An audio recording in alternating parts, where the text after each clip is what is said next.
Masuk akal? Apakah Anda melayani Tuhan dengan akal Anda ketika Anda percaya dalam agama Anda Tuhan turun ke bumi?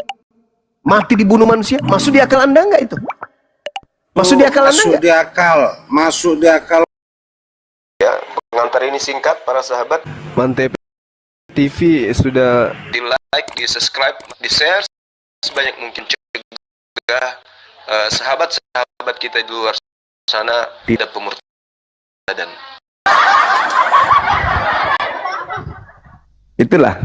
Itulah agama saudara. Berarti Yesus bukan Tuhan yang turun ke bumi mati dibunuh oleh manusia, tapi dilantik menjadi Tuhan. Kenapa? Karena itu untuk memenuhi syahwat sehingga dia melayani hukum dosa.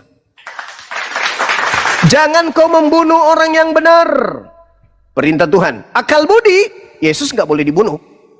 Tapi kalau melayani hukum dosa, membunuh orang benar demi untuk melegalkan dosa, boleh. Dosa-dosa orang Kristen dilegalkan kemudian dengan matinya orang benar di atas tiang salib. Betul nggak? Ahli Taurat mana yang sudah masuk surga?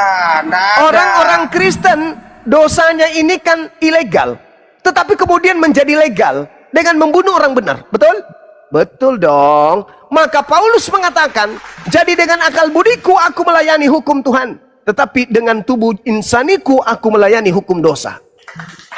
Hukum Tuhan yang dimaksud Paulus di sini tentu Torah. Dan hukum dosa yang Paulus maksud di sini tentu kitab-kitabnya. 13 kitabnya. Coba Anda lihat Efesus 2 nomor 15. Dengan matinya Yesus di atas tiang salib, Yesus telah membatalkan hukum Tuhan beserta segala ketetapan yang ada di dalamnya. Itulah yang dimaksud oleh Paulus. Dan Kristen berada di mana? Kristen berada di hukum dosa, bukan berada di hukum Tuhan. Makanya hukum Tuhan disebut sebagai perjanjian lama, hukum dosa disebut sebagai perjanjian baru. Itulah kalian. Benar, tidak benar itu. Tidak benar, kami bantah. Itu fakta. Sekarang Anda uraikan Roma 7 dari data 24-25 saya diam. Uraikan kepada saya tapi ingat. Ingat, kitab Anda harus lebih cerdas daripada saya. Jangan saya yang lebih cerdas dari kitab Anda. Silakan. Keselamatan sudah datang dari Yesus Kristus. Tidak dengan cara ada mengimani di dirinya Taurat sebagai Tuhan atau mengimani dirinya sebagai utusan Tuhan. Dengan cara mengimani dia Tuhan atau utusan Tuhan. Sebagaimana di Yohanes 1 ayat 29, Yesus penebus dosa dunia. Kau setarakan dia dengan binatang itu. Mana ada? Nah itu binatang. Domba itu apa? Tuhan itu. Hah? Tuhan Coba yang bisa menebus dosa manusia. Coba kau baca Yohanes 1:29. Coba kau baca. Tuhan atau binatang di situ? Yesus penghapus dosa dunia. Yesus atau binatang di situ? Kau baca dulu. Yesus. Kamu baca, kau baca. Kamu baca. Kamu baca. Itu dia anak domba Allah. Anak binatang sebagai penghapus dosa dunia. Coba di mana ada Tuhannya Yahudi disebut domba? Tuhan nih, Tuhannya Yahudi ada nggak disebut domba? Tuhannya Yahudi.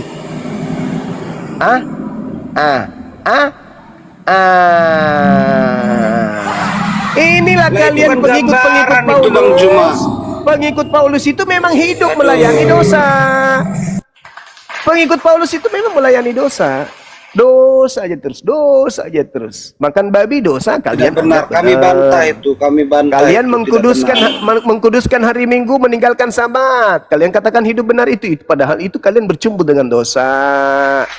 Tuhannya orang Yahudi cuma satu, Elohim yang maha suci maha tinggi. Kalian melantiknya lagi anak Maria menjadi Tuhannya juga Yahudi. Kalian bercumbu dengan dosa. Kalian gak pernah sadar itu. Kami bantah itu. Immanuel, silakan bantah Immanuel. Kita silakan Anda bantah. Silakan. Apakah makan babi itu bukan dosa menurut Tuhan? Apakah tidak bersunat itu bukan dosa menurut Tuhan? Apakah meninggalkan Sabat menuju ke Minggu itu bukan dosa menurut Tuhan? Apakah menyembah anak Maria itu bukan dosa bagi Tuhan? Sadar, saudaraku, sadar. Kalian sedang bercumbu dengan perbudakan, dosa. Bang Juma. Itu zaman perbudakan dosa. Apalah ini? Pada diri Paulus ada dua pengajaran. Pengajaran tentang hukum Tuhan, Torah, ketika dia menjadi murid Gamaliel. Pengajaran yang kedua adalah dosa, bercumbu dengan dosa, bermain dengan dosa, yaitu ketika dia menuliskan 13 suratnya. Ingat, 13 buku yang dituliskan Paulus itu bukan dari Bapa Elohim, tapi dari sosok yang datang kepada yang ngaku Kristus. Itulah utusan iblis yang menggocok diriku, yang mengaku, akulah Yesus yang kau aniaya. Dia datang, kami bantai itu semua. Iblis itu datang dalam nama Yesus di dalam tubuh Paulus. Jangan Anda mengatakan saya tidak bisa, saya akan bantah. Yesus mengatakan waspadalah kepada penyesat. Penyesat itu mengaku Mesias. Paulus datang, aku melihat Mesias di padang gurun. Aku melihat Mesias ketika aku Damsyik. Yang datang kepadaku itu adalah Yesus Kristus yang bukan manusia. Itulah iblis yang menggocok Paulus. Yesus berkata kepada muridnya, waspadalah kepada iblis, penyesat, planos yang datang kepadamu memakai namaku, mengaku Yesus dan berkata akulah Mesias. Siapa yang menggenapi itu? Paulus. Apa pengakuan Paulus? Telah datang kepadaku utusan iblis di dalam diriku yang menggocok aku. Iblis datang menggocok aku sehingga aku menciptakan 13 kitab. Hasil gocokan iblis ini yang kalian jadikan sebagai sandaran dalam beragama. Begitu bertemu dengan Yesus, apa kata Yesus? Enyahlah daripada aku tidak mengenal kalian, kalian semua adalah pembuat kejahatan. Apakah itu sudah cukup bagi kalian? Afala tatafakkarun wa antum syuhada. Kamu sudah menjadi saksi nih. Islam datang memberikan pengajaran. Apa sih susahnya? Islam mengatakan tiada Tuhan selain Elohim. Tuhannya Abraham, Ishak dan Yakub. Dan Yesus hanyalah Rasul utusan Tuhan. Apa sih susahnya percaya itu? Apa susahnya percaya itu? Pencipta langit dan bumi, maha kuasa menciptakan manusia tanpa ayah. Turun ke bumi, mengajarkan bangsa tegar tengkuk untuk kembali kepada hukum Tuhan. Untuk beriman, percaya dia Mesias utusan Tuhan untuk mereka. Agar mereka menjadikan Mesias ini sebagai jalan menuju kepada Tuhan. Apa sih susahnya? Kenapa harus ada embel-embel? Dosa kita terhapus karena darahnya loh. Bukankah Anda tahu? Yesus berkata, kiamat sudah dekat, bertaubatlah. Bertaubat, bertaubat, bertaubat. Kau datang kepada Tuhan, angkat tanganmu. Ya Tuhan penciptaku, yang telah mengadakan aku, yang telah membuat langit dan bumi, yang telah mengutus semua para nabi. Tolong hapuskan dosa-dosaku. Aku sungguh-sungguh bertaubat. Terhapus gak? Terhapus gak? Terhapus. Apa bukti kebangkitan di keyakinan Bangkit Bang Juma? itu mah ajaran setan. Bangkit pula kau bawa sini. Bangkit. Yang keluar dari kubur itu setan. Itu kata Yesus. Yohanes 12 nomor 39. Enggak bosan kau rupanya bahas itu. Enggak bosan.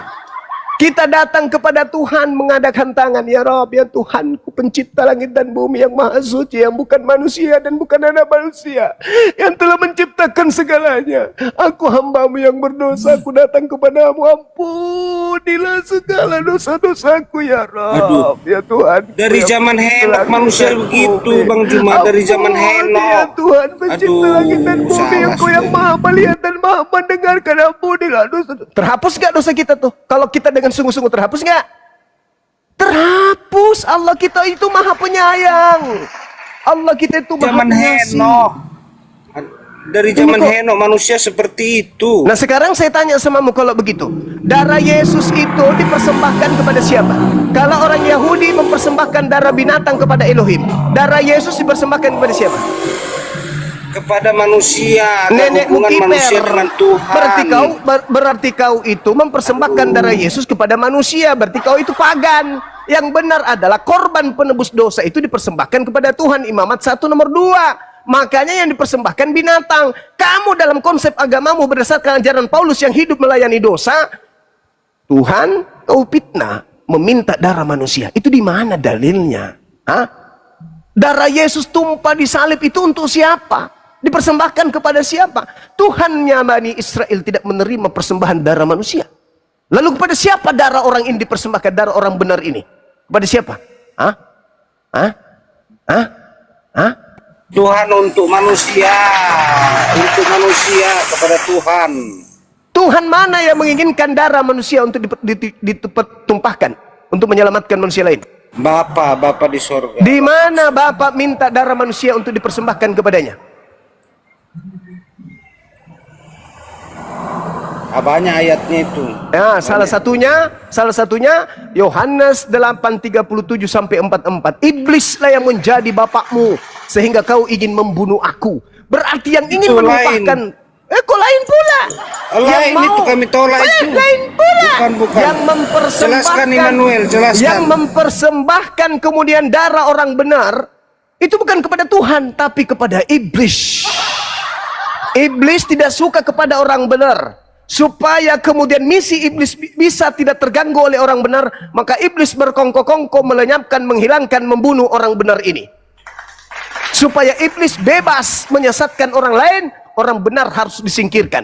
Nabi Abraham harus disingkirkan. Nabi Musa harus disingkirkan. Harun Daud harus disingkirkan. Yesus harus disingkirkan. Nabi Muhammad harus disingkirkan. Supaya apa? Supaya iblis bisa bertahta di bumi untuk menyesatkan anak manusia masuk ke dalam api neraka jahanam.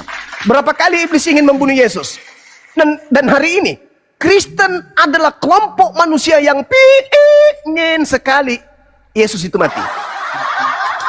Ayo, kenapa iblis dan Kristen sama-sama memperjuangkan Yesus harus mati? Yesus harus mati. Yesus harus mati. Iblis menginginkan Yesus mati supaya manusia bisa disesatkan. Kristen mau Yesus mati agar dia memenuhi takaran iblis. Apa itu? Iblis selalu ingin membunuh Yesus. Iblis ingin selalu melenyapkan Yesus.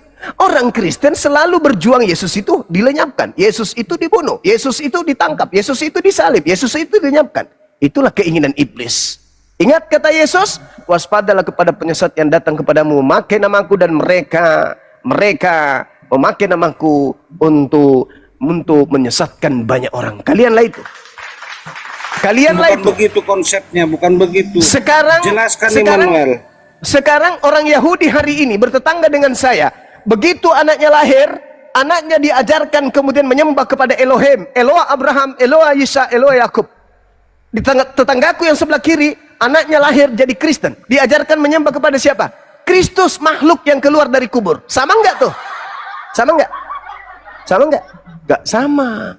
Satu menyembah kepada pencipta, yang satunya menyembah kepada ciptaan. Itulah yang ada dua di dalam diri Paulus. Jadi dengan akal budiku aku melayani hukum Tuhan, tetapi dengan tubuh insaniku aku melayani hukum dosa. Berarti pada diri Paulus terdiri dua pribadi. Akal budinya dengan jasadnya. Akal budi Paulus tidak nampak. Akal budi Paulus tidak terlihat. Akal budi Paulus tidak tertoreh dalam sebuah tulisan buku. Tetapi yang diperhatikan insannya Paulus itu tertulis di 13 buku. Sekarang Kristen berkiblat di mana? Berkiblat kepada akal budinya Paulus atau berkiblat kepada jasmaninya Paulus? Kalau akal budi, pernah dia ditegur, wahai Paulus, mengapa engkau mengajarkan orang-orang di luar Israel untuk makan makanan yang diharamkan oleh Elohim? Mengapa kau melarang mereka untuk bersunat? Maka mulai sekarang kami ada 4 orang yang ingin mentahirkan diri. Ambil orang bernasar itu, kau bayarkan semua nasarnya, lalu kau tahirkan diri lo. Paulus kemudian bertaubat dari melayani hukum dosa. Hukum Tuhan, Taurat. Hukum dosa, 13 bukunya. Coba Anda lihat Galatia 1, Galatia 5. Kristus telah memerdekakan kita. Kristus palsu itu banyak, Paulus. Kalau kita satu zaman, Paulus, aku akan ajak kau duduk bersama-sama. Paulus, kau duduk di sini. Kau tahu nggak Yesus pernah berpesan di buku Matius? Emang kamu pernah baca buku Matius, Paulus? Nggak pernah, Bang. Nah, sekarang aku yang pernah baca. Di dalam buku Matius, Yesus ini pernah berkata, agar mewaspadai Kristus palsu yang datang bermukjizat, menggunakan kekuatan dahsyat, lalu kemudian tanda-tanda yang dahsyat untuk menyesatkan banyak orang. Kamu sadar nggak yang datang kepadamu itu Kristus? Sadar bang. Justru Kristus yang datang kepadaku inilah yang mengajarkan kami, memerdekakan kami, membebaskan kami dari kuk penghambaan kepada Tuhan. Saya akan nasihati Paulus. Paulus ini. Sini kau dek. Kau duduk di sini Paulus. Nih. Kau bersihkan kau punya tangan. Kau cuci tanganmu dari semua dosa yang telah kau lakukan. Sama yang dilakukan oleh imam-imam kepala tua-tua pada masa itu ketika Paulus masuk ke Yerusalem. Aku mendengarkan, orang-orang mendengarkan banyak di sini, bahwa kamu telah melarang orang-orang untuk bersunat. Kamu menghalalkan semua makanan-makanan yang diserahkan kepada sesajen. Kenapa bisa begitu, wahai Paulus? Apa yang harus kamu lakukan sekarang?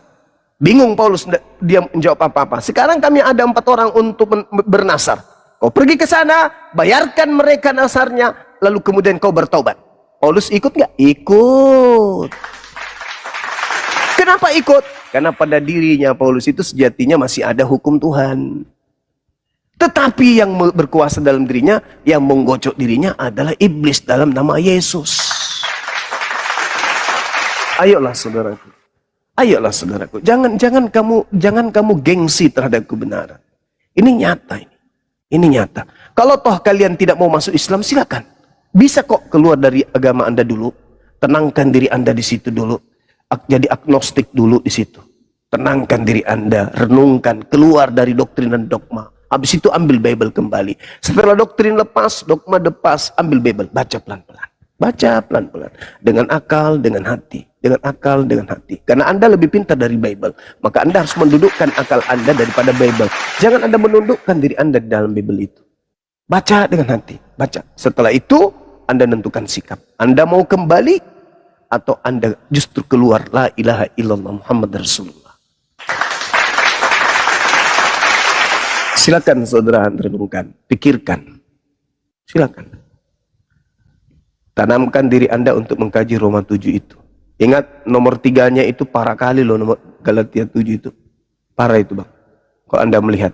Kenapa saya tertarik selalu membahas surah-surah Paulus? Karena Paulus mengakui dirinya kan. Iya kan? Oke. Dinda Diansa monitor silakan. Kami ini beragama mencari keselamatan. Kalau sebagaimana di agama apabila tidak ada keselamatan, kami tidak pilih. Orang selamat menurut Yesus ngapain? Orang selamat itu menurut Yesus. Gimana caranya saya bisa selamat wahai Yesus? Caranya gimana? Ya punya Tuhan. Tuhan yang mana? Ya sebagai jalan kebenaran. Iya, Tuhan yang mana yang diajarkan Yesus sebagai jalan kebenaran ini? Yesus kami akui jalan kebenaran. Ya, itu iman kami. Menuju kepada siapa? Kepada Yesus atau kepada Tuhannya Yesus? Dan Roh Kudus. Yesus jalan keselamatanmu. Boleh ngaco. Jalan Juma, apakah Yesus jalan keselamatanmu? Yesus itu apakah Yesus jalan keselamatanmu Juma? Yesus itu jalan keselamatan bagi Bani Israel. Kau cari lagi, kutanya kau Juma, apakah kau mengimani Yesus adalah jalan keselamatanmu? Yesus mengajarkan kepada Bani Israel dia adalah rasul utusan Tuhan. Loh. Bani Israel, saya bukan Bani Israel. Kau bilang tadi kami mengimani. Aku percaya Yesus jalan keselamatan. Kutanya lagi kembali, jangan bohong lah Juma. Saya percaya Yesus jalan keselamatan. Yesus ini adalah juru selamat. Saya percaya Yesus adalah nabi rasul. Tetapi ada tanya dulu kau Juma, apakah bagi Yesus adalah juru selamatmu Juma? Israel. Iman saya. Ini iman saya.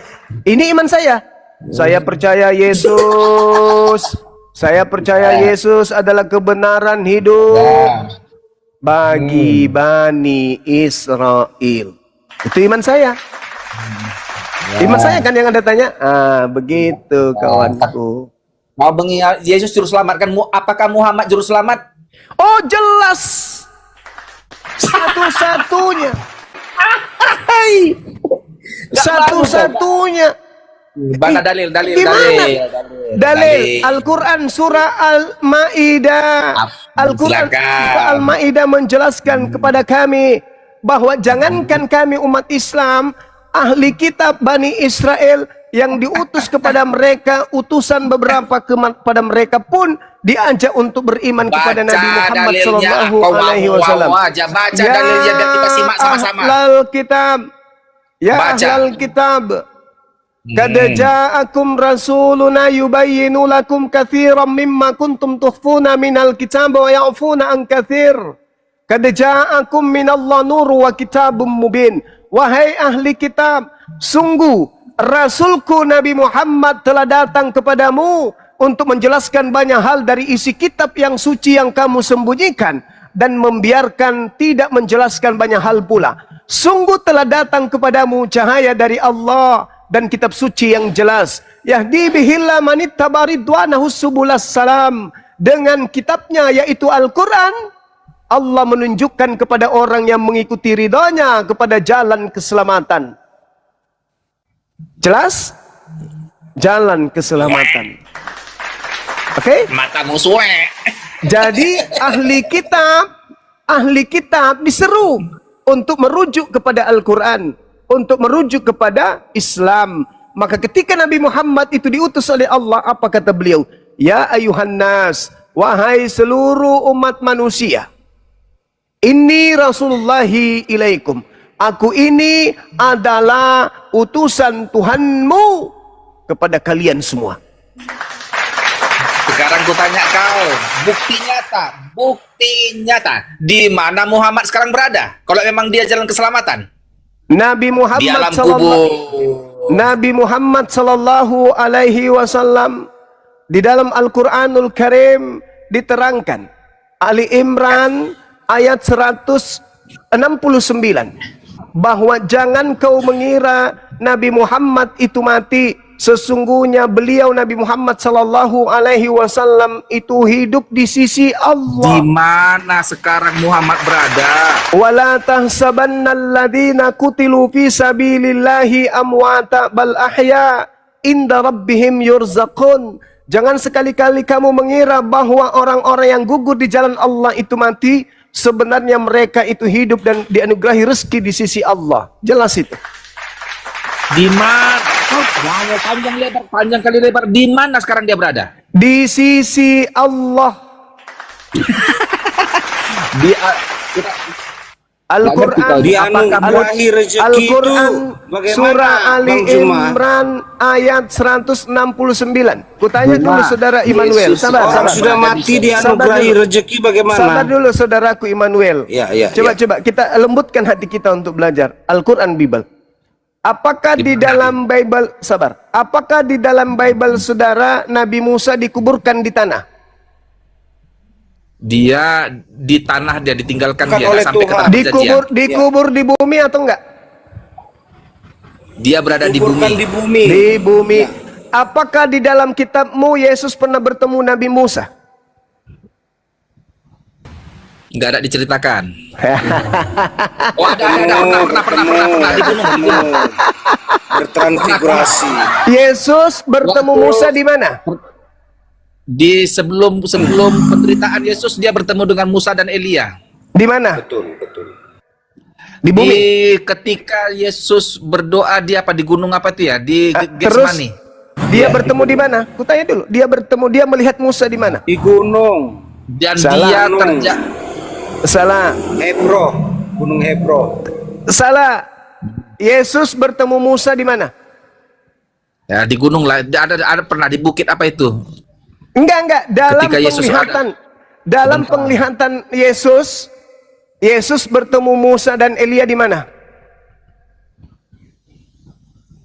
Ayo saudaraku jujur. Jujurlah. Di gunung.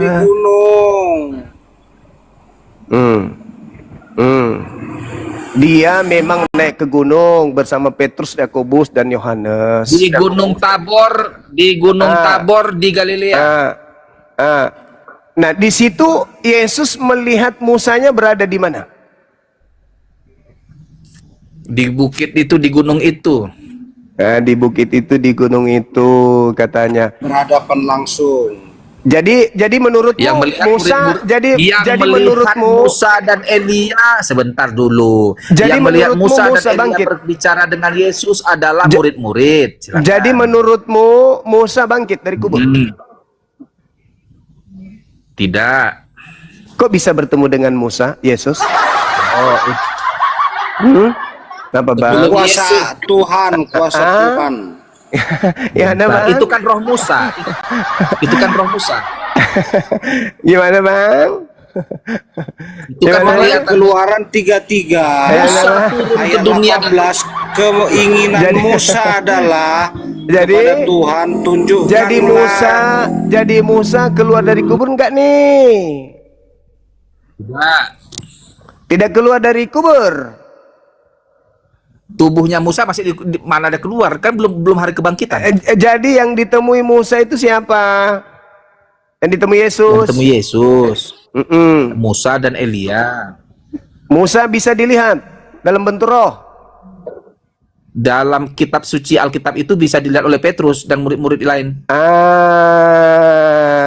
Itulah yang diterangkan oleh Al-Quranul Karim. Wala tahsabannal ladzina qutilu fi sabilillahi amwata. Jangan kau mengira Nabi Abraham itu mati. Jangan kau mengira Daud itu mati. Jangan kau mengira Musa itu mati. Jangan. Sesungguhnya mereka itu hidup di sisi Tuhannya. Sekarang ketika Anda Bentar, bertanya aku dulu. seperti tunggu sama dulu. Ketika Silakan. saudara ketika Anda bertanya di mana Nabi Muhammad sekarang, saya sudah memberikan pintu jawaban. Sekarang Dimana? menurut sahabat dulu. Menurut Yesus, yang keluar dari kubur itu apa? Jawab. Keluar dari kubur. Mana ada yang keluar dari kubur? Mana ada orang keluar dari kubur?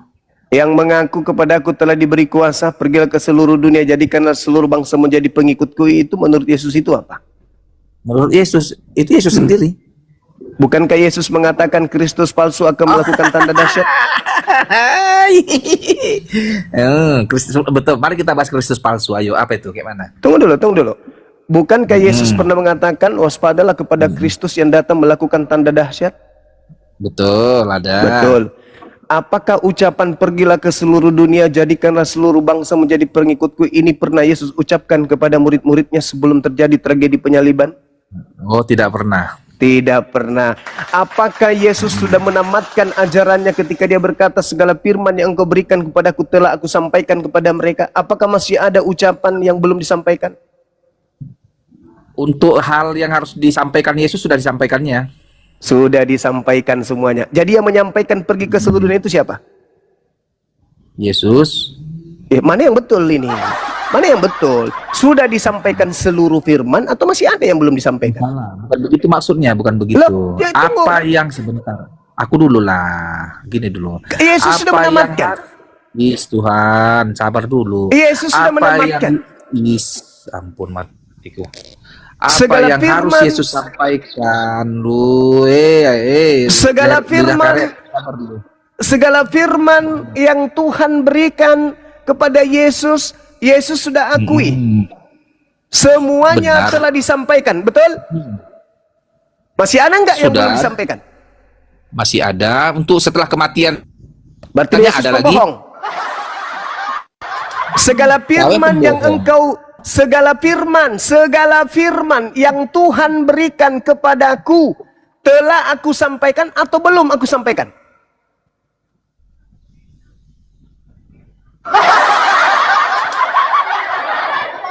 Kristus palsu, kata Yesus.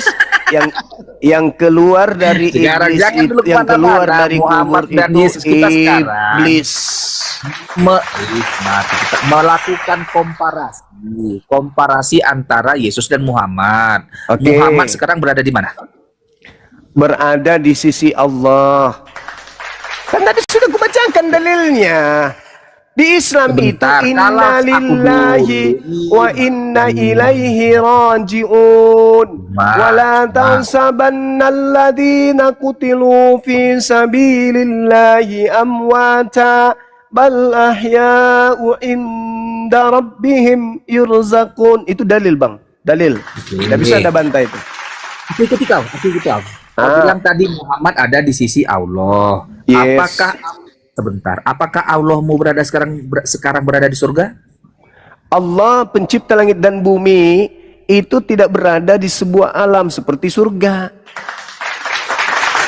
Maksud daripada di sisi Allah itu berada pada naungan Allah, berada pada lindungan Allah. Makanya dikatakan Yesus itu di dalam pangkuan Bapa, pangkuan Tuhan. Jangan kau sabar dulu. Itu jangan sabar dulu, sabar. Nah sekarang Kalau ketika Anda panjang bisa, kalau aku nerangkan panjang-panjang nggak bisa. karena kamu lebih pintar dari Bible, saya bicara berdasarkan tataran Bible. Sekarang Oke. ketika Yesus berbicara, sekarang juga dunia dihakimi. Sekarang juga penguasa dunia dilemparkan keluar. Dulu kau jadi juru jawab. Kau kan ahli panelis dulu. Enggak. Sekarang juga penguasa dunia dilemparkan keluar. Sekarang Kau itu dulu kapan? juru jawab cuma. Nanti ku terangkan, terang aja kau. Sekarang itu kapan? Artinya sekarang itu pasti terjadi. Hey, la la la la la la la la la Dulu, la la la. Itulah aku bilang kalau punya kitab loh, kitab Nah. ente itu harus Yang lebih beda. pintar dari Memahami ente kitab kami supaya nggak ente bisa pakai. supaya ente tidak Kalau kau masih Islam keteteran. cuma nggak bisa memahami kita. Dulu Kitab kau jajak dulu aku. ente itu harusnya lebih pintar dari ente, tapi faktanya ente lebih pintar dari kitab ente. Gimana dong? Sekarang Jadi di itu surga maksudnya apa? Juma. Sekarang. Sekarang bisa saat ini, bisa juga yang akan datang. Iya. Guling-guling hanya menggunakan sempak akhirnya jatuh ke Yes. sumur. Gantian. Sekarang ku tanya dulu kau generasi. Siapa sekarang saat ini yang berada di surganya Islam? Siapa yang sedang berada di surganya Islam? Di surga sekarang itu belum terisi karena surga itu tempat pembalasan. Tidak berarti ada. surga Tidak masih kosong. ada. Tidak ada cerita bahwa Yesus itu ke surga, nggak ada. Itu hanya kesalahan. Dulu. Itu Nah, surganya tipuan Islam. terjemahan. Surga itu tempatnya manusia untuk masuk ke sana setelah manusia itu dihisap. Kalau di surga sekarang ada malaikat, ada makhluk lain, itu bukan materi kita. Sekarang ini Sabar. manusia ini yang kita bahas nih, manusia. Apakah surganya Apakah- Islam itu, sebentar dulu kawan, apakah surganya Islam itu sudah ada saat ini? Ada. Ada. Di mana posisinya, letaknya surga Islam itu? Tidak ada yang tahu posisinya di mana. Enggak ada. Apakah apa isi surga Islam itu? Saat ini apa isi surga Islam itu? Isinya adalah makhluk-makhluk surgawi seperti malaikat. Apakah malaikat-malaikat ada di surga saat ini? Iya, penjaga malaikat sudah pasti ada. Apakah Allah ada di surga saat ini? Enggak ada Allah di surga. Jadi kalau Allah tidak ada di surga, lantas di mana Allah itu? Allah bertakhta di atas langit dan bumi. Kalau di Tuhannya Yahudi bertakhta di atas kerubim. Di atas singgasana. Serempet-serempet Yahudi. Loh, kalau nggak bisa. Berarti kutanya dulu kau, berarti Sekarang bisa saja saya Allah itu berada giliran di saya. rumahku ini. Giliran saya bertanya, apakah Yesus terangkat ke surga? Oh, boleh. Apakah Yesus terangkat ke Betul. surga? Mana dalilnya? Benar. Mana? Pada kisah para rasul dan murid-murid melihat dia naik ke surga.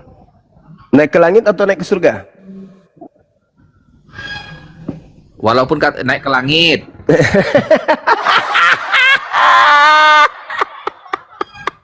Uranon kan langit. Ya betul.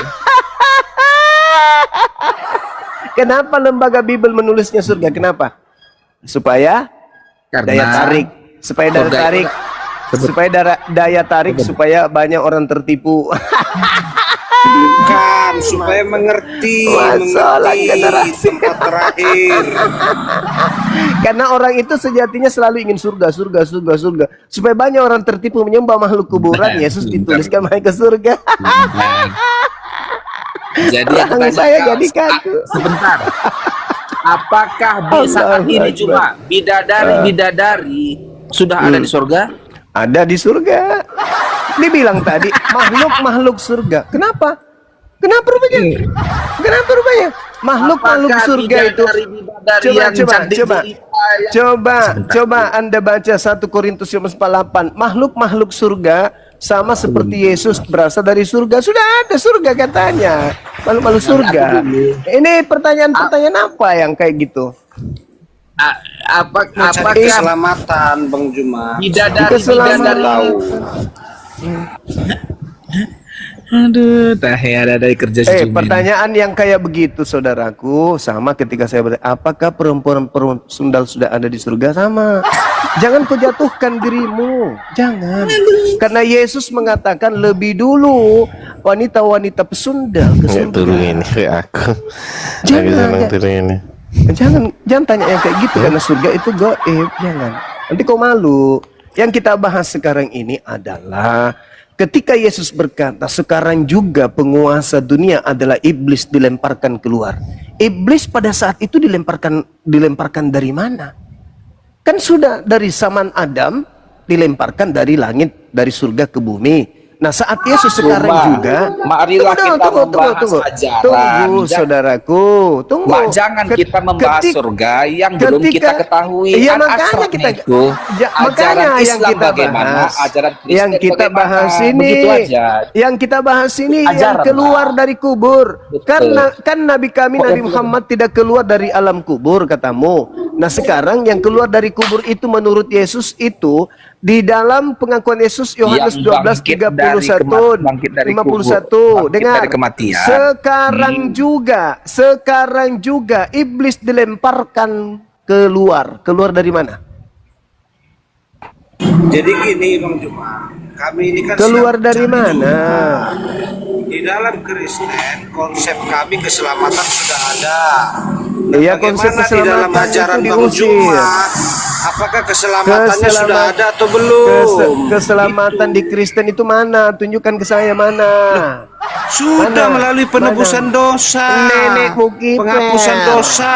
Nenekmu kiper. Sekarang Itu ada ajaran nggak di Paulus. ajaran Bang Mari Juma? kita bahas ajaran Kami aja. tertarik. Kami akan Sekarang berusaha kembali, belajar. jangan lari kemana-mana dulu. Yang keluar dari kubur itu menurut Yesus dilemparkan keluar.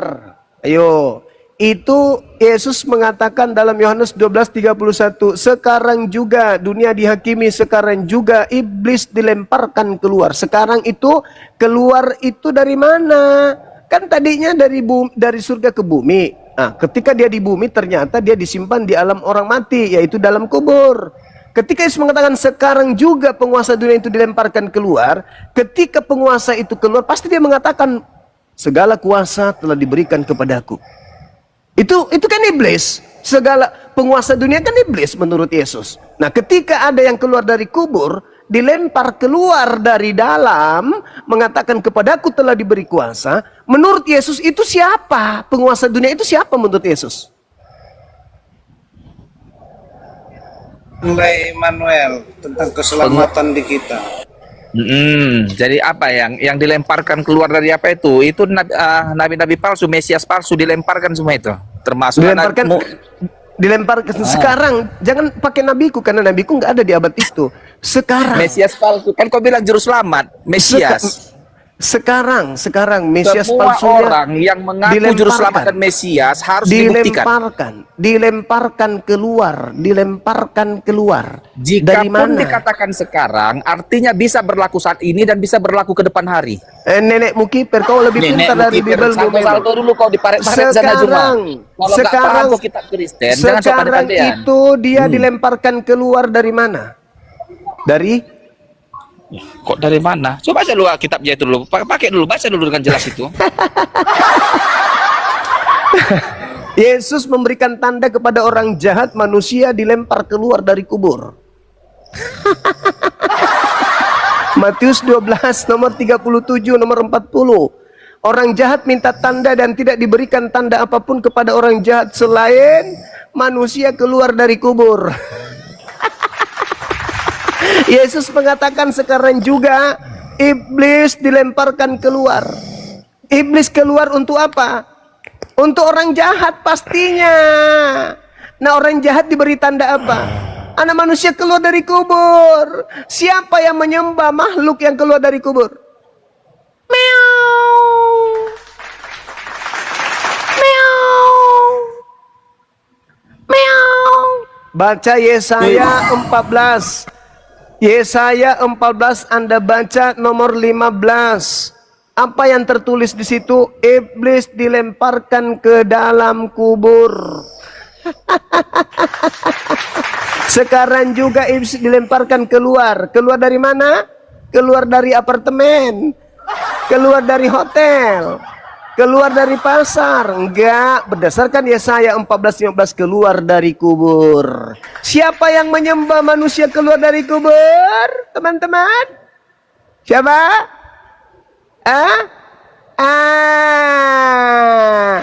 Makhluk inilah yang menggocoh Paulus sehingga Paulus memberikan 13 kitab.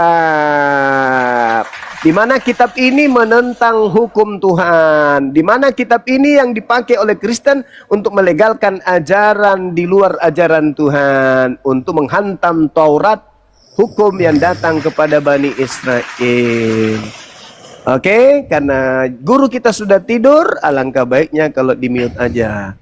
Begitu saudara-saudaraku sekalian. Silakan saya serahkan kembali ke Ustadz Miftah. Di sini sudah hampir azhar. Ahi, tafadhal. Ahi, antikristus sudah kita kandangin. Terima kasih silakan Ahi. Bang Juma, terima kasih. Iya Guru ndak. Ya, silakan Ahi. Tafadhal. Ya mungkin Kang Ustadz Tardiansa monitor.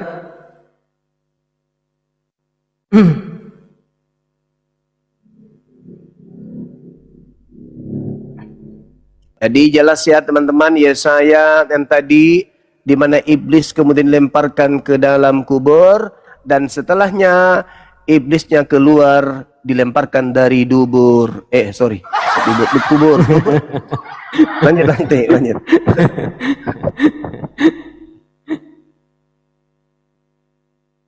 Gimana Bang Ritik? Dari si Itu ya, mau bintang sembuh. timur itu. Oke. Beda itu. Siapa yang mendapatkan gelar bintang timur? Wahyu 22 nomor 16, aku Paulus tunas Daud sang bintang timur. Yang disembah orang Kristen hari ini adalah Yesus, yang dinubuatkan Yesus datang sebagai penyesat memakai nama Yesus. Akulah Yesus sang Bintang timur itu putra Fajar, Wahyu Bintang 22 nomor timur. 16. Wahyu 22 nomor 16, Tuhanmu bergelar bintang timur. Lanjut akhi. Siap Guru ndak. Siapa yang mendapat julukan bintang timur itu? Di Silakan Quran kan baca dulu. ada bintang timur putra Fajar.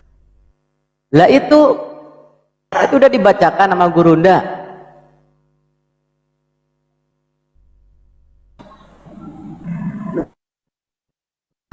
Pak, Siapa bintang timur itu? Wahyu 22 nomor 16. Coba baca dulu.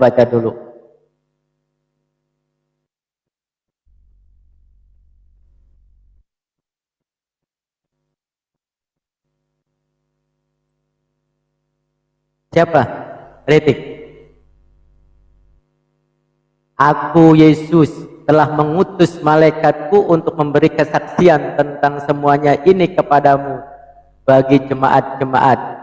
Aku adalah Tunas, yaitu keturunan Daud, bintang timur yang gilang gemilang. Lucifer itu beda. Berarti yang bangkit dari kuburan itu siapa? Beda itu Yesus itu, bukan bintang timur. Iya, berarti yang bangkit dari kuburan itu siapa? Bangkit dari kuburan yang mana Pak Mitfa? Oke. Yang kamu pertuhanankan itu yang bangkit dari kuburan bukan? Yang mana maksudnya? Saya nanya, Yang salib atau yang tidak disalib? Kuburan yang mana? loh, Yesus bangkit dari kuburan tidak? Yesus bangkit dari kubur setelah 3 hari mengalami kematian. Oke, Yesus sebelumnya berpesan seperti apa? Pesan yang mana? Soalnya banyak pesannya. Oke, ini Bang Ritik, coba perhatikan. Yesus sudah berpesan sebelumnya. Bahwasanya apa, mereka meminta tanda. Apa yang diberikan oleh Yesus yaitu seperti tanda Yunus di dalam ikan.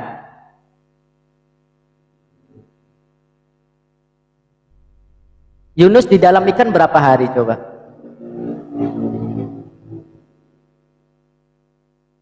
Tiga hari. Nah, yang dikubur itu berapa hari?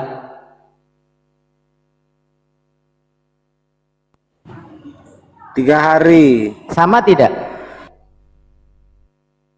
Sama. Berarti yang bangkit dari kuburan Yesus atau bukan Yesus? Yesus, sebagaimana Yunus bisa keluar dari perut ikan. Nih, di Matius 16 nomor 4, angkatan yang jahat tidak setia itu menuntut suatu tanda, tetapi kepada mereka tidak akan diberikan tanda selain tanda Nabi Yunus. Nah, yang bangkit, yang seperti tanda Yunus itu angkatan jahat atau angkatan baik? Angkatan baik yang semua Iya. bangkit itu. Loh, tadi katanya angkat. Coba. Coba ulangi. Angkatan yang jahat dan tidak setia ini menuntut suatu tanda. Maka kata Yesus, tetapi kepada mereka tidak akan diberikan tanda selain tanda Nabi Yunus. Nabi Yunus di dalam ikan berapa hari? Hari. Nah, orang yang dikubur tersebut berapa hari?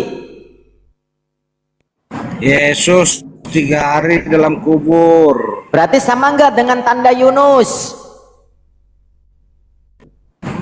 Ya sama dong. Berarti angkatan jahat atau angkatan baik itu? Angkatan baik. Nah. Itulah Ritik.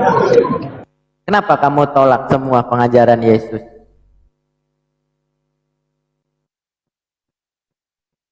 Coba 1 Yohanes 5 nomor 19, kita tahu bahwa kita berasal dari Elohim dan seluruh dunia berada di bawah kuasa jahat.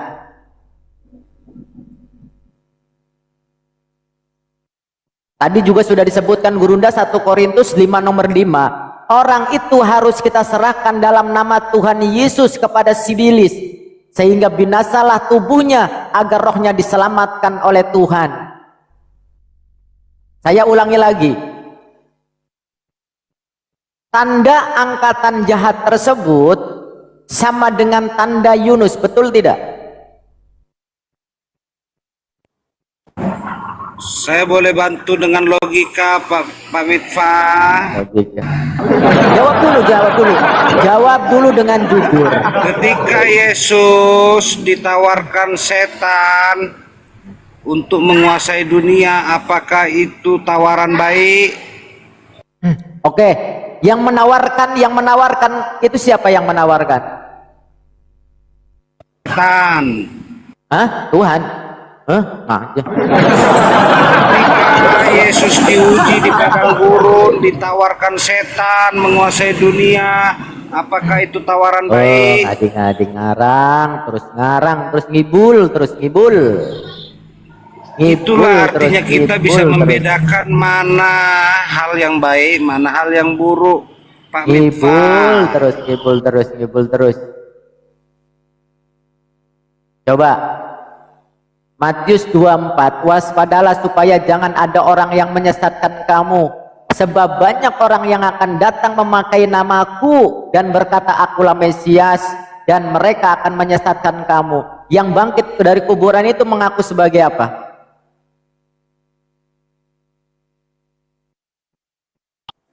Yang mana yang bangkit? Yang bangkit dari kuburan itu mengaku sebagai apa?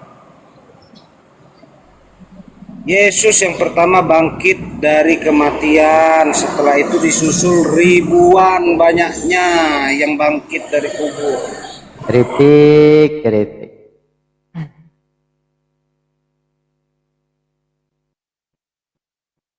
Yang saya maksud itu Pak Mitfa, yang mana? Apakah yang sulung itu atau dari yang ribuan ini? Apa? Setelah Yesus bangkit, maka yang bangkit dari kuburan pun banyak. Berarti Tuhan semua?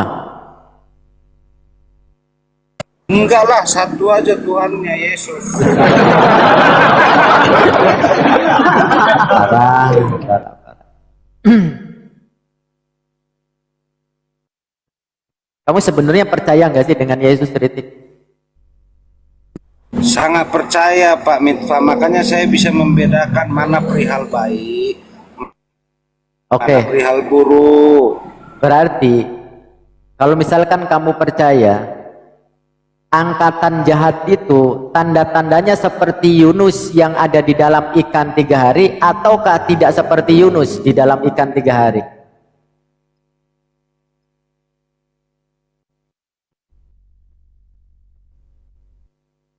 Belum tahu saya itu angkatan jahat seperti apa itu modelnya. Kan tadi udah dibacakan,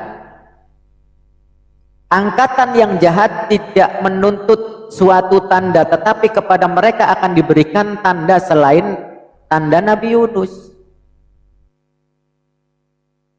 Yang bangkit dari kuburan itu berapa hari?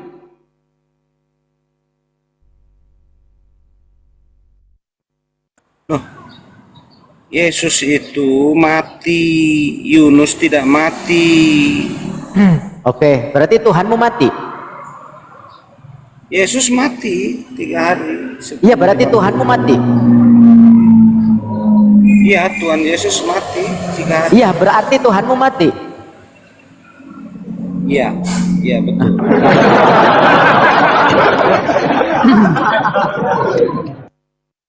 Berarti Tuhanmu nggak maha kekal. Tuhan harus mati sebagai manusia. Di mana dalil kalau Tuhan itu harus mati? Itu sebagai anak manusia Yesus harus mati. Oh, berarti Tuhanmu Untuk manusia, anak menggenapi. Berarti Tuhanmu itu manusia. Lah iyalah, masa ya batu? Bagaimana? Iya, berarti Tuhanmu itu manusia. Iya, masa batu?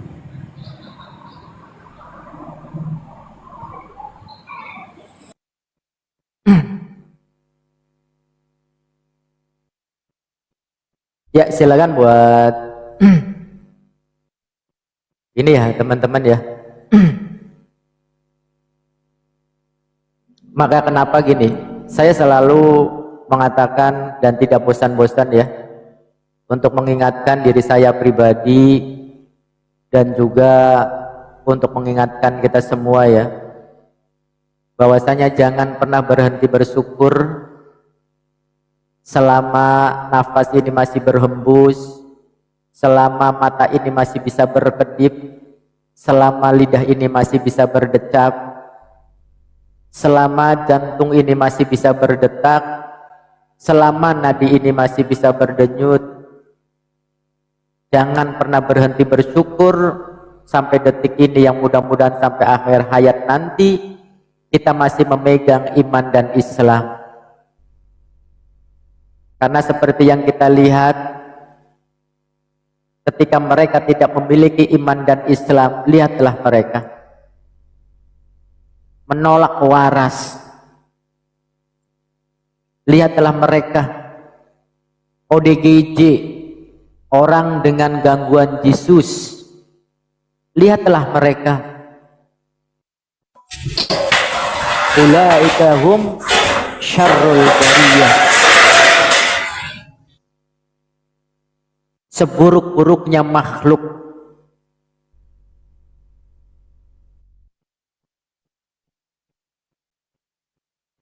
Jadi seperti mereka itu tidak ada niat untuk belajar ya.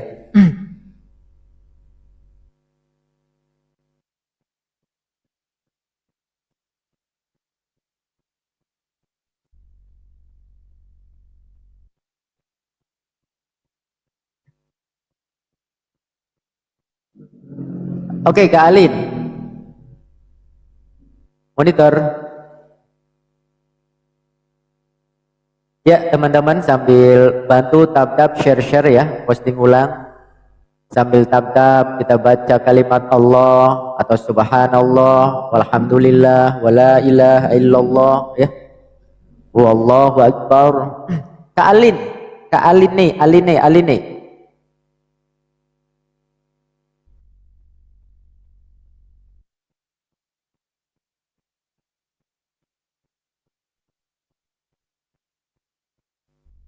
Mas Encung monitor. Mas Encung. Ini materinya Gurunda luar biasa banget ya di Roma 7 ini ya.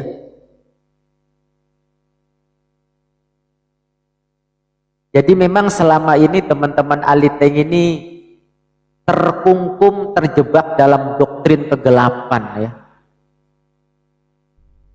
Materi yang sangat luar biasa ini ya di Roma 7 ini. Sebab aku tahu bahwa di dalam aku, yaitu di dalam aku sebagai manusia, tidak ada sesuatu yang baik.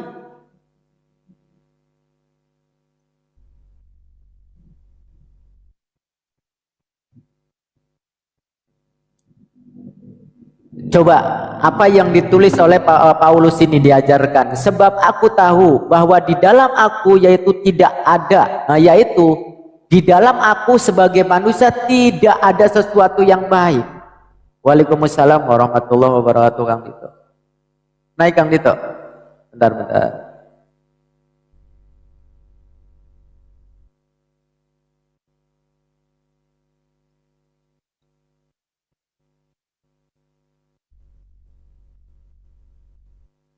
Kurang tahu Kang Dito, pakai anti rungkat atau tidak nih? Naiklah Kang Dito gantian.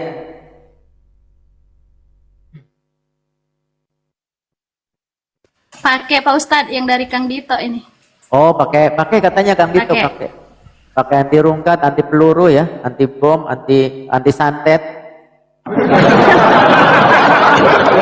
Dan anti Kristus ya.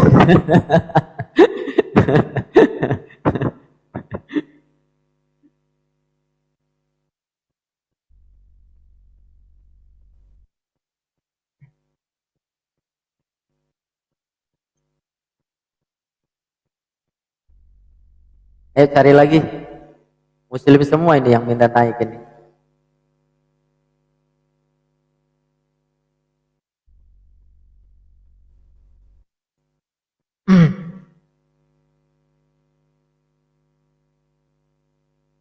Sebab kehendak memang ada di dalam aku, tetapi bukan hal berbuat apa yang baik.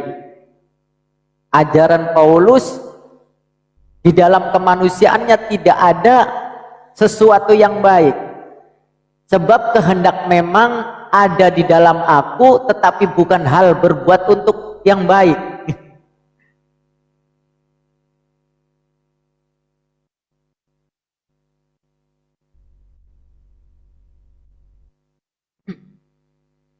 Sebab bukan apa yang aku kehendaki, yaitu yang baik, yang aku perbuat, melainkan apa yang tidak aku kehendaki, yaitu yang jahat yang aku perbuat, kata Paulus. Jadi jika aku berbuat apa yang tidak aku kehendaki, maka bukan lagi aku yang memperbuatnya, tetapi dosa yang diam di dalam aku, katanya. Coba Demikian aku dapati hukum ini. Jika aku menghendaki berbuat apa yang baik, yang jahat itu ada padaku. Sebab di dalam batinku aku suka akan hukum Elohim. Tetapi di dalam anggota-anggota tubuhku aku melihat hukum lain yang berjuang melawan hukum akal budiku dan membuat aku menjadi tawanan hukum dosa yang ada di dalam anggota-anggota tubuhku. Na'udzubillah, tsumma na'udzubillah ya teman-teman. Aku manusia celaka. Siapakah yang akan melepaskan aku dari tubuh maut ini? Syukur kepada Elohim oleh Yesus Kristus Tuhan kita. Jadi dengan akal budiku aku melayani hukum Elohim, tetapi dengan tubuh insaniku aku melayani hukum dosa. Sadarlah buat teman-teman Aliteng, sadarlah.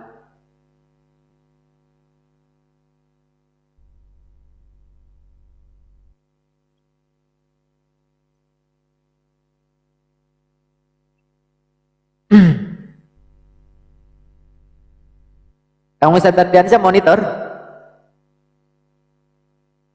Bentar ya, guru udah lagi ibadah ya teman-teman.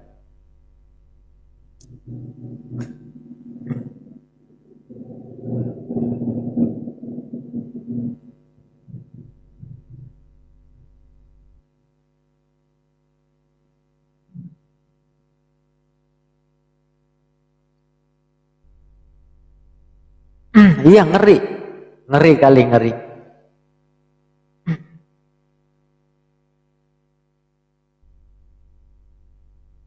Silakan buat teman-teman Aliteng, silakan. Ayo kita diskusi yang baik yang bisa mengedukasi ya. Apa mana nih hama-hama? Oh, hama-hamanya belum mau pada naik. Nyambi ngopi dan pisang goreng siap. Tapi nggak ada ini pisang gorengnya.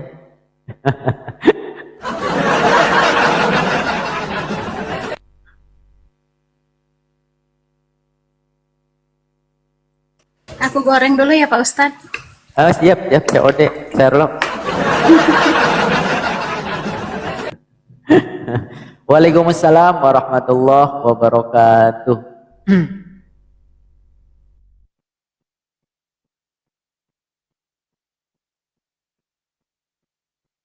Gak ada yang mau naik nih Pak Ustadz.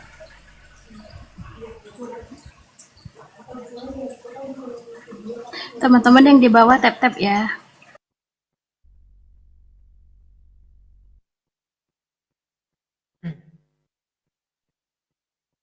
Udah kelamaan soalnya tadi si Ritik.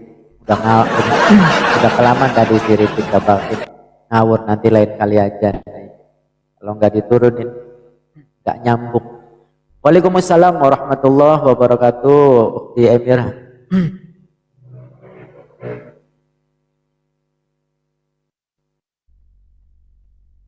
Barakallah. Oh iya, ini Ramadan dalam menghitung hari ya. Aduh, tiap hari saya di Komal ngitung hari aja Ramadan ya. Karena Ramadan ini bulan yang selalu kita tunggu-tunggu ya, teman-teman ya. Saya sekali lagi secara pribadi sebelum melaksanakan ibadah di bulan suci Ramadan ini mohon maaf ya kalau ada hal-hal yang tidak berkenan, bahkan mungkin satu kekeliruan dan juga kesalahan ya. Mudah-mudahan bulan Ramadan ini kita memulai dengan hati yang bersih ya, imanan wahtisaban ya, dengan iman dan juga dengan ikhlas, dengan penuh perhitungan ya. Perhitungan apa sesuatu yang baik yang diridhoi oleh Allah Subhanahu wa taala. Waalaikumsalam warahmatullahi wabarakatuh. Dipilih. Ya, M9111. Wah, ini bukan triple Tuhan ya. Ya, Bang M9111 atau triple Tuhan ini? Assalamualaikum warahmatullahi Oh, waalaikumsalam warahmatullahi wabarakatuh. Ya. Muslim ya, Bang ya? Ya. Mudah-mudahan di bulan suci Ramadan sekarang di tahun ini bisa memperbaiki semuanya ya, yang berkarir juga semakin baik karirnya ya, yang belum jodoh juga dapat jodoh yang baik ya, ya semuanya dalam hal rezeki, kesehatan, keluarga ya, kerukunan. Mudah-mudahan di bulan Ramadan ini penuh berkah dan juga ampunan ya. Kita jemput bulan Ramadan ini dengan gembira, dengan riang ya. Salam tempel.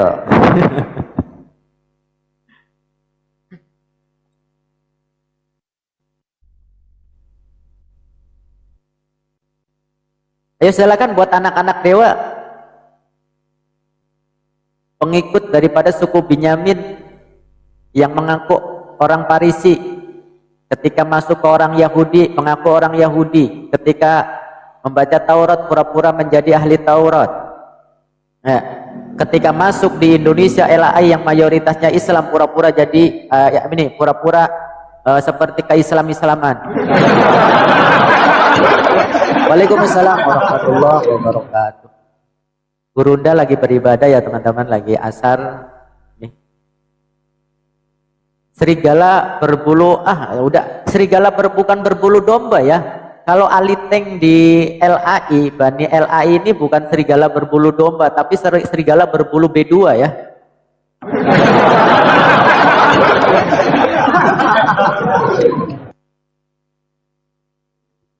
Waalaikumsalam warahmatullahi wabarakatuh.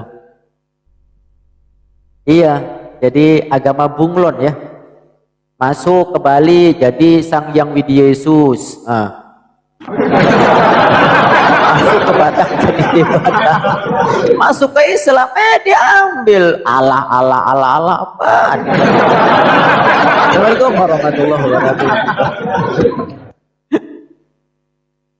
Waalaikumsalam warahmatullahi wabarakatuh. Assalamualaikum Ustaz Miftah. Guru. Silakan lanjut, guruku. Sekian. Saya udah segede jagong-jagong ini keringatnya. Suruh monolog, kalau saya monolog Oten kalau nggak kesini rugi nih. Rugi ya? Ya rugi. Apalagi tentang angkatan jahat ini. Iya. Ya, tapi materi Bang Zuma luar biasa ini, materi Bang Zuma di Roma 7 ini Kang gitu. Gimana tanggapannya aja dulu, tanggapan gitu. Roma 7. Iya, dari 18 sampai 25. Emang luar biasa emang Bang Zuma ini, guru kita ini. Wah iya. Banyak komplit. Waalaikumsalam warahmatullahi wabarakatuh.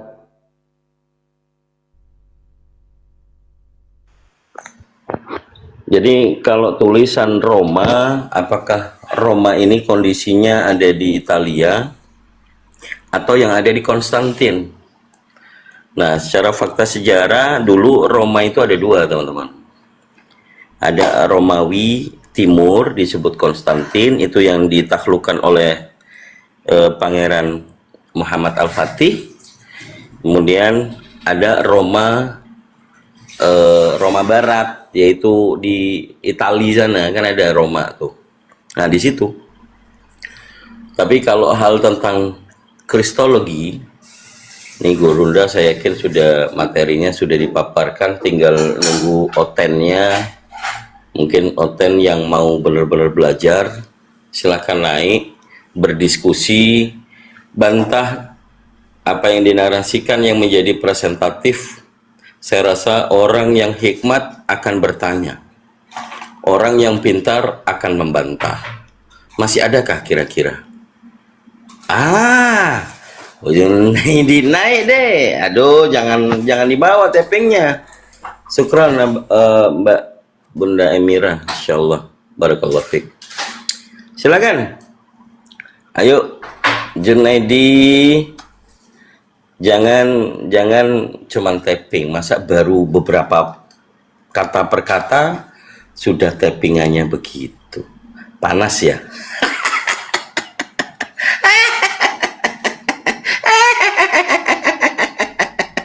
Jelek kali tawa ya. Oke, silakan Junaidi, ayo. Orang pintar itu pasti mau membantah karena memiliki landasan representatif sendiri.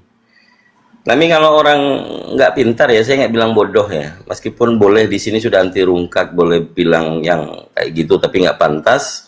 Ya saya ajak saudara-saudara Kristiani yang sudah mengetahui di sini ada Api Jabodetabek sebagai channel atau komal untuk mengajak saudara-saudara Kristiani berdiskusi intelek, atau kalau boleh sih secara eksklusif ya. Silakan yang mau naik, monggo. Atau mau dilanjutkan monolognya, siap-siap aja ngerekam. Wah ini kesempatan nih, Dito kalau monolog siap-siap ya direkam. Siapa tahu nanti bisa buat bahan LP. Tidak semudah itu Ferguson. Ayo silakan naik. Materinya mungkin judulnya apa, host? Kalau memang angkatan jahat atau yang dipaparkan oleh Gurunda, alangkah baiknya ditampilkan supaya saudara Kristen bisa mempersiapkan. Ini tidak hanya langsung mengalir, tetapi kita yakin bahwa materi yang dipaparkan oleh Gurunda kita tentang Roma pasal 7. Nomor saya tidak tahu tadi. Tinggalan saya. Oke, silakan. Ustaz Miftah disambung.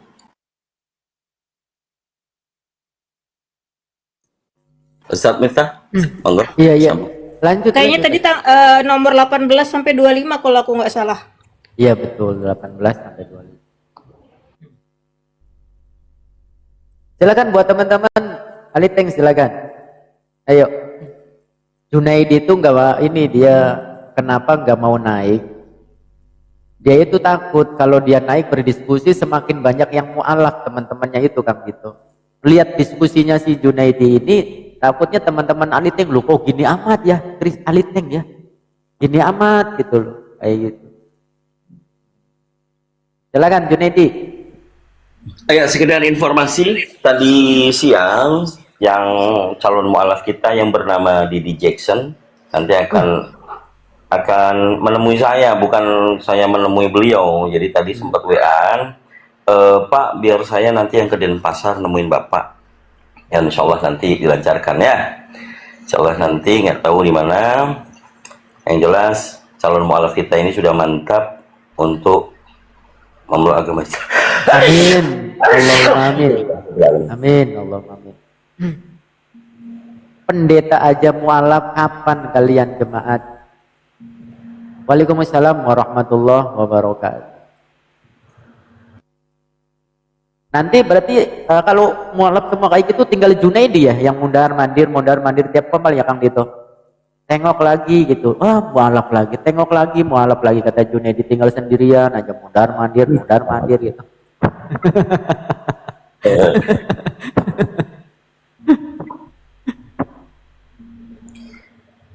Oh, ini yang Roma 7 ini Paulus mengaku sebagai Kristus ya. Sebab aku tahu bahwa di dalam aku, yaitu di dalam aku sebagai manusia, tidak ada sesuatu yang baik. Sebab kehendak memang ada di dalam aku, tetapi bukan hal berbuat apa yang baik. Wah, si iblis.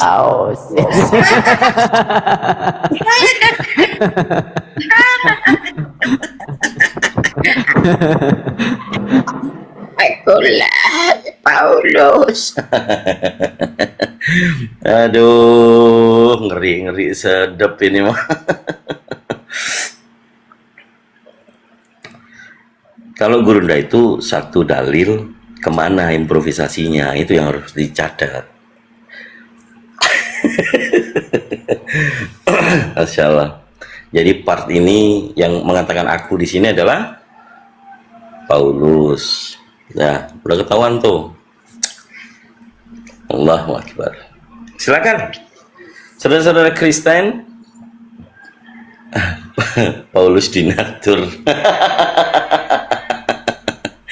Betul, Masya Allah. Ayo, saudara-saudara Kristiani yang sudah standby, tuh temanya itu angkatan jahat tuh. Jadi endingnya kalau di Roma 7 ini, ya kalau saya mempelajari ya, ini ending daripada apa yang dikatakan oleh Yesus tentang suatu tanda yang diberikan kepada angkatan jahat, yaitu tanda Yunus.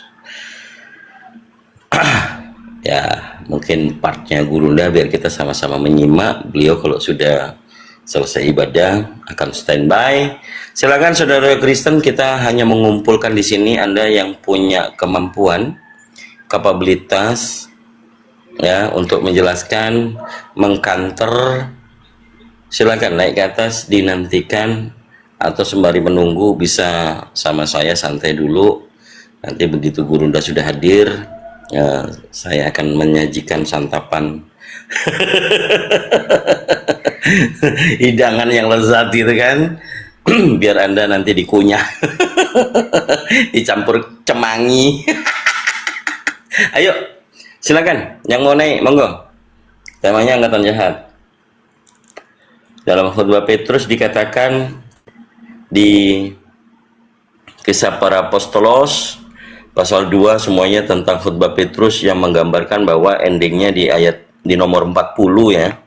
Ini pengecaman kepada angkatan jahat. Jadi poinnya pada saat Petrus mengatakan seluruh umat Israel harus tahu dengan pasti bahwa Elohim yang membuat Yesus yang kamu salibkan itu menjadi Tuhan. Ini kalau namanya khutbah adalah mengajarkan kepada jemaat, ya, kepada para murid atau yang orang-orang berkumpul di sana. Ini Petrus menggaungkan bahwa keinginan angkatan jahat ini mengatakan bahwa Yesus itu yang disalib itu menjadi Tuhan dan Kristus. Sebenarnya tidak susah untuk dipahami. Jadi hanya orang-orang yang tidak sesuai dengan ajaran Yesus yang diberikan kepada muridnya, bahwa Yesus ini dijadikan Tuhan oleh angkatan jahat. Jadi part ini sudah sangat krusial bahwa memang hanya kekristenan yang meyakini Yesus itu disalib, kemudian dibuatnya menjadi bangkit dan dituhankan. Saya rasa saudara Kristen kalau mau berdiskusi, silakan kita bawa suatu dalil yang temanya angkatan jahat. Apakah khutbah Petrus mengaminkan bahwa Kristus itu atau Yesus yang disalib itu menjadi Tuhan? Sementara pada masa hidupnya Yesus bersama dengan Petrus tidak ada satupun pengajaran Yesus yang untuk menyembahnya atau meminta dipanggil Bapa atau menuhankan Yesus itu. Hanya sebutan-sebutan yang dikarang oleh penerjemah bahwa Yesus itu Tuhan pada masa dia ada di bumi bersama dengan murid-muridnya. Sungguh aneh kelihatannya. Contoh yang sering Kang Dito bawa, pada saat perempuan Samaria itu berjumpa dengan Yesus di sumur, dia panggil Tuhan, tetapi dia tanyakan timba, dia tanyakan ember. Jadi hal yang pondasi dasar, kalau Yesus Tuhan, namanya Tuhan, kalau dia berdoa, apakah Tuhan berdoa kepada Tuhan? Nggak mungkin, ya enggak? Jadi ini kalau pemahaman basic dasar. Tapi karena kita mengingat bahwa angkatan jahat yang diusung sebagai tema, maka murid-muridnya ini apakah angkatan jahat? Enggak. Karena jelas Yesus sendiri yang memilih dari 12, satu diantaranya adalah iblis. Ini pada masa itu. Nah sekarang setelah Yesusnya nggak ada tulisan bahwa khutbahnya Petrus, murid tertua, mengkhutbai baik murid-murid maupun orang-orang di sana terkait bahwa ada yang mengatakan seluruh orang Israel harus tahu dengan pasti bahwa Elohim yang yang membuat Yesus yang kamu salibkan itu menjadi Tuhan dan Kristus. Endingnya malah mereka merasakan mereka menyesal dan kemudian diminta untuk bertobat dengan baptisan Yesus Kristus katanya di sana. Jadi ini yang minimal kita ketahui, khutbah Petrus adalah khutbah untuk pada masa itu setelah Yesus nggak ada, yang kelanjutannya adalah dengan angkatan jahat. Nah ini sudah ada tamu, mudah-mudahan Kristen. Ya, selamat sore Mas Sugi. Nggak jadi. Selamat sore. Bang? Nggak jadi.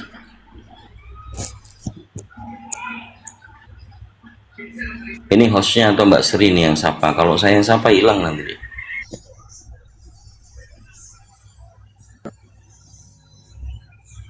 Mas Sugi monitor. Mas Sugi. Waalaikumsalam warahmatullahi wabarakatuh. Ih, ada Bang Arom naik, Bang Arom. Waalaikumsalam. Naiklah Bang Arom. Ada Bang Ayo. Arom.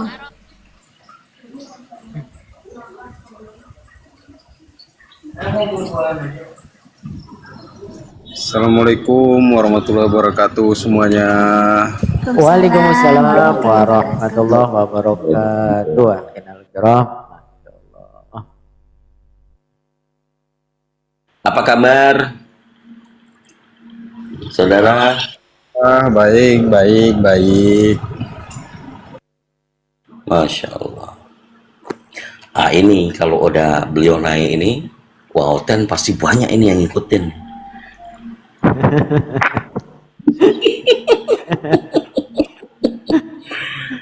Ayo silakan. Yang mungkin pengen,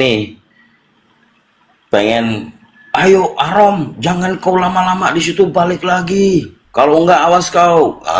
Kayaknya udah mulai ada tuh. Udah ada 4 penawaran Kang Dito. 4 WA penawaran, 4 WA penawaran masuk penambahan gaji. Bukannya kemarin itu sekarang ditawarin gitu. Yes. Ya justru di situ memang strategi. Kalau saudara Arom nggak kafah kemarin memutuskan masuk Islam, maka kalau masih memikirkan dunia, begitu diambil, tertawa mereka bahas, terbahak-bahak. Wah,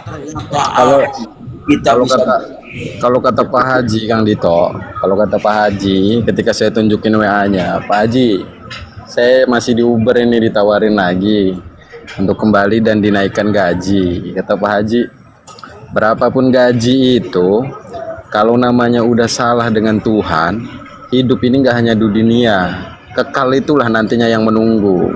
Duit itu nggak bisa bantu kamu nanti, kata. Oh ya siap Pak Haji. Oke, nah, udah ikut sama saya, ikutin saya, ngekor saya kemana-mana aja, kata dia. Oke, makanya kemarin ke Depok kan Kang Dito, ikut pengajian dia, ya lumayan lah. Masya Allah. Terus nggak disuruh ceramah, nggak disuruh dampingin.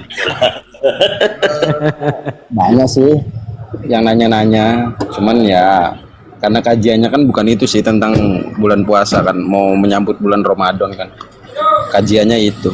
Jadi saya belum paham banget, saya nggak ikutin lah. Ya cuman ku bilang puasa itu dijalankan semua nabi utusan Tuhan. Jadi cuman orang-orang yang tidak mengetahui firman Tuhan yang tidak menjalankan puasa. Itu aja yang aku bilang. Terus nggak senggol-senggol sebelumnya, Bang Arom? Nggak boleh sama Pak Haji.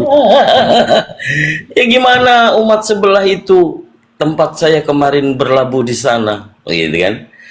Ternyata begitu ada pertanyaan dari jemaat, saya tidak bisa membuktikan dalil. Yesus puasa tapi perintahnya tidak ada. Jemaat kalau bertanya saya bingung, saudara, gitu kan? Tapi nggak apa-apa lah, karena itu kemarin Masya Allah mungkin karena sudah punya mursyid, ya, terus amanah karena menjadi murid, ya, memang harus ngekor kepada mursyidnya. Sama kayak saya ini. Malah kata dia ikut di pondoknya dia, katanya disuruh tinggal di pondoknya dia. Aku bilang ya nggak bisa lah kalau tidur di pondok Pak Haji. Aku bilang saya kerja juga, aku bilang di pondok kan bisa makan juga di situ, kata dia. Fokus aja dulu belajar. Ya saya juga fokus juga kerja, kan usaha juga wajib juga Pak Haji. Nah ini ada yang ekor nih, ada yang ekor. Ini sebenarnya sih kalau saya lihat murid ini sudah dapat hidayah gitu, tapi ya kita tunggu aja apa yang dia mau paparkan gitu ya, Pak Arom ya, brother ya. Ya. Murid Selamat sore. Selamatkan kekristenanmu. Selamat sore. Sore bang. Ya, masih bangga jadi angkatan jahat, bro. Kata siapa? Kata Bible.